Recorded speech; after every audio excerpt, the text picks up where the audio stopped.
everyone, this is Genevieve from Town Hall Library in North Lake, Wisconsin again, and as promised, I'm going to show you how to make a face mask if you have run out of elastic.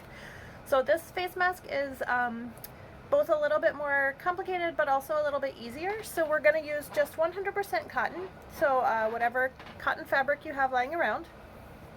If you have fresh cotton fabric that is still salvage edge to salvage edge, that's going to make it a little bit easier, but you can make do with whatever you've got. So we're going to cut out our pieces. We're going to need 2 pieces that are approximately 6 inches by 2 inches. Now the pattern calls for 1.5 inches here, but I find that a little difficult to work with, so I increased it a bit. It doesn't affect, use or comfortability, so you can choose to do whatever you like there. Then you're going to need 2 longer straps. These are going to be approximately 40 inches by 2 inches. I like to go just straight from salvage edge to salvage edge, so you're going to end up with closer to like a 42 to 44 inch, depending on how much your fabric has shrunk. Which reminds me, make sure you pre-wash and pre-dry your fabric so that if there is any shrinkage, it's going to happen before you cut. And then we're going to need 2 different fabrics pieces that are 7 by 9 inches. So once you've got all of that cut out, you're going to do the slightly time-consuming work of making your bias binding. Now if you have bias binding lying around, this is some flat fold bias binding, so you can see it has the 2 folds in there. You can use this. You'll just fold it over and give it an iron to make it single fold or double fold. If you have double fold bias binding, you can save yourself a ton of time and use that as well. But if you don't, you can certainly make this work. So I'm going to show you on the smaller piece. You're going to take your smaller piece, you're going to fold it in half, give it a good iron, get it nice and crisp.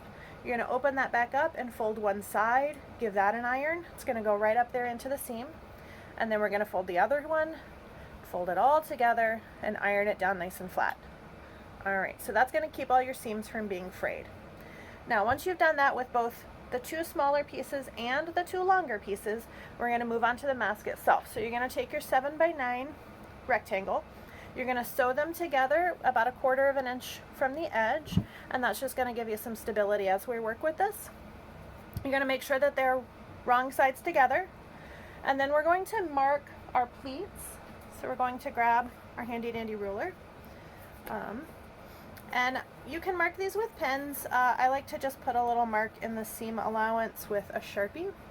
So you're going to go 1.5 inches in, 1 inch from that, 1/2 inch from there, 1 inch, 1/2 inch, 1.5 inches. Excuse me, 1 inch, 1.5 from the edge.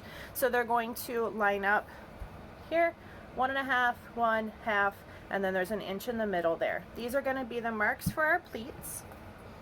And again, you can use pens, you can use marker, you can use whatever works for you. So we're going to take our fabric and go from the 2nd mark up to the 1st mark, lay it down, give it a good iron.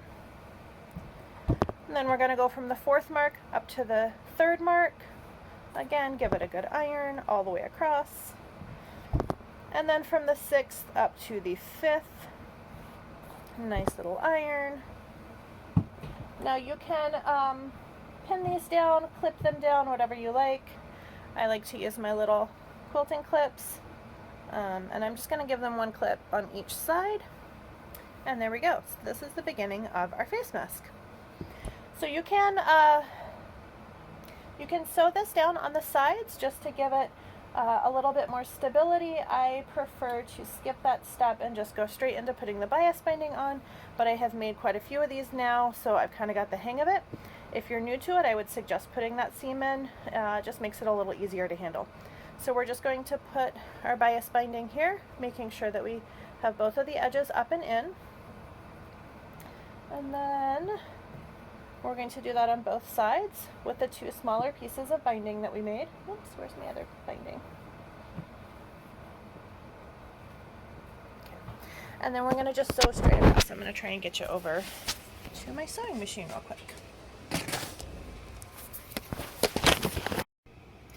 Okay, now we're back at the sewing machine. So we've got our bias binding on the edge here. We're going to go ahead and sew that in about 1/4 inch from the edge of the binding.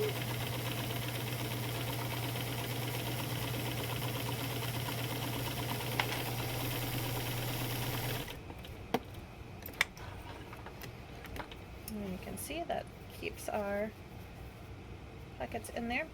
And then we're going to do the other side. Oops.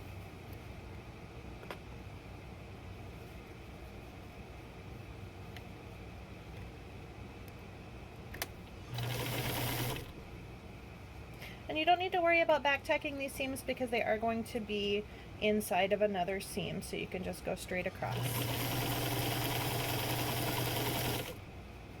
Oops, do make sure though that your pleats don't get folded up in there. You want to make sure those pleats are nice and even. Alright, so those sides are both sewn. Now we're going to grab our scissors and we're just going to trim the edges here to make sure that they're even with the mask. All 4 of them. And now we're going to take our 2 longer pieces of binding and we're going to find the middle right there, and we're going to put them onto our mask in the middle. And we're going to give this a pin, and then on either end I like to pin down each side here and this side here. Doesn't want to go in. There we go. Another pin there.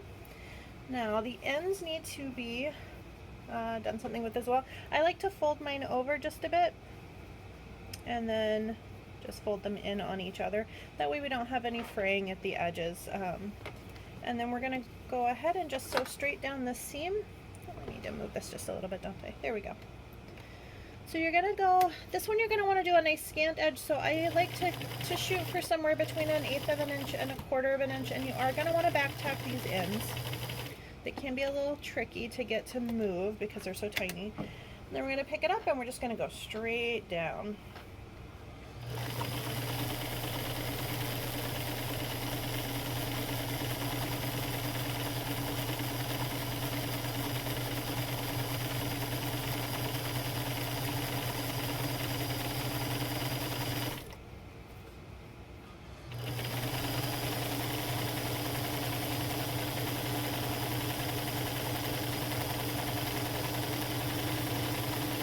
We're almost to the mask part, so we're going to have to pull this clip out.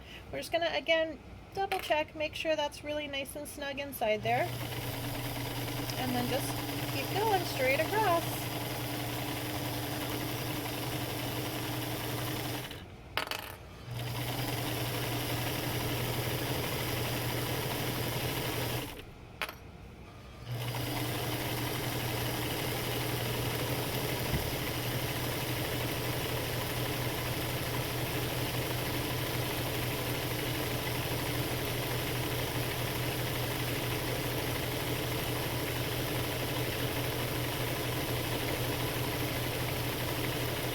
And as we get close to the other edge, we're going to do the same thing, just fold it over. I find if you give it a little boop right there, it kind of tucks in nicely.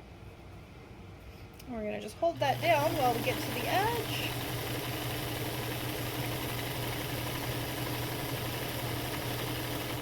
Okay, needle down, flip it,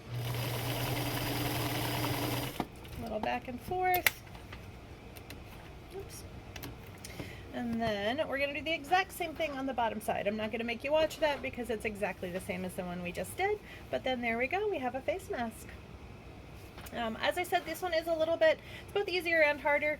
The bias binding can be a little bit tricky if you're not used to it, or a little time consuming.